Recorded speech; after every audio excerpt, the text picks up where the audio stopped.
डिगबोई में दिन ब दिन ई रिक्शा की संख्या तेजी से बढ़ रही है, लेकिन यही ई रिक्शा अब ऑटो चालकों के लिए मुसीबत बनते जा रहे हैं।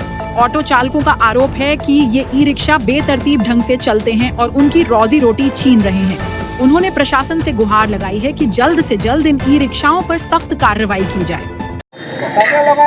আপুনি আপোনালোকৰ যোগেদি ডিগবৈ নগৰ সমিতিৰ লগতে তিনিচুকীয়া জিলা পৰিবহণ বিভাগক এটা কথা আমি জনাব বিচাৰিছোঁ যে ডিগবৈ নিচিনা এখন সৰু চহৰত তেওঁলোকে ইমান অত্যাধিক টমটম প্ৰায় ই ৰিক্সা 1200খনমান ই ৰিক্সা বৰ্তমান ডিগবৈ চহৰত চলি আছে। আৰু এই ৰিক্সাবিলাকে যিবিলাক অটো তিনিচুকীয়া অটো চলি আছিলে ডিজেল অটো, এই অটো চালকবিলাকৰ মানে বৰ্তমান পৰিয়াল পোহপাল দিয়াত এক বিশেষ অসুবিধা আহি পৰিছে। গতিকে এই বিষয়টো গুৰুত্ব সহকাৰে লৈ পৰিবহণ বিভাগ আৰু ডিগবৈ নগৰ সমিতিয়ে এক ব্যৱস্থা গ্ৰহণ কৰিব লাগে, নহ'লে কিন্তু ডিগবৈ নগৰ সমিতি আমি তিনিচুকীয়া জিলা পৰিবহণ বিভাগৰ বিৰুদ্ধে এক জগী আন্দোলনৰ কাৰ্যসূচী হাতত ল'বলৈ আমি বাধ্য হ'ম।